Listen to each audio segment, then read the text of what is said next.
আসলে এই দেশটা এমন কিছু ভয়ঙ্কর সিন্ডিকেটের হাতে নিয়ন্ত্রিত। রাজনৈতিক দল বলেন, নেতা বলেন, এই দল বলেন, ওই দল বলেন, সব দলই সমান। কারণ সব দলেই তারা ঢুকে আছে। তারা শুধু জনগণকে সুখের বাণী শোনায় আর দেশটাকে লুটিফাটি খাচ্ছে। আর আমরা তাদের ডাবার গুটি। আর আমরা সাধারণ জনগণ এই নেতার পিছে ঘুরি, ওই নেতার পিছে ঘুরি। কোনোদিন দেখছেন একজন কর্মী কোনোদিন এমপি হতে? ওই এমপির ছেলেই এমপি হয়। কর্মীরা, সরকার আসে যায়, তারপরে কর্মীরাই কট খায়। 5ই আগস্টের কথাই চিন্তা করেন, যত কর্মী আছে তারাই মারা পড়ছে, কিন্তু একটা বড় নেতাদের কিছুই হয় নাই। এটাই সমাজের বাস্তবতা।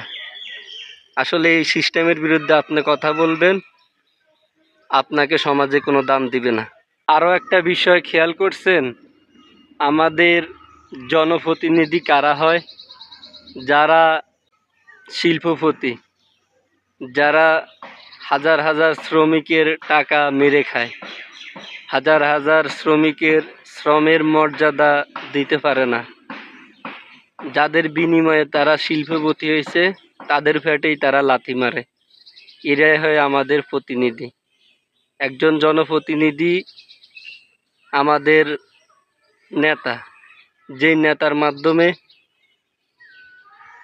দেশ ঠিক হবে, ওই নেতাদের চরিত্র কেমন?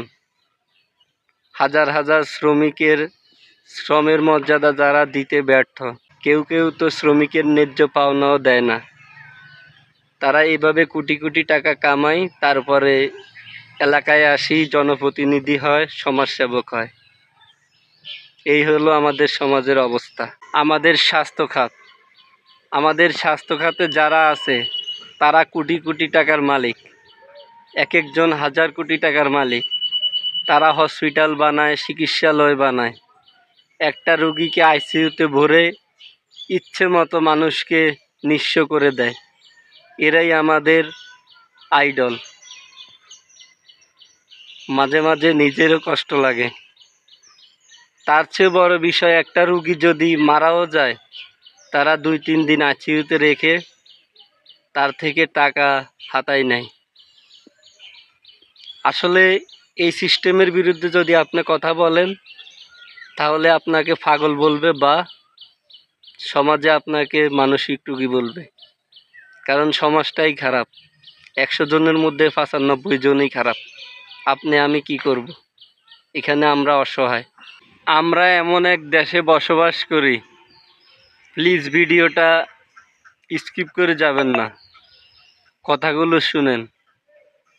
এমন এক দেশে বসবাস করি, যেই দেশে 10 টাকা 50 টাকা চুরি করা চোররে গাছে বাঁধি ফিটি মেরে ফেলে, আর হাজার হাজার কোটি টাকা চুরি করা লোককে সম্মান করে মসজিদের সভাপতি বানায়।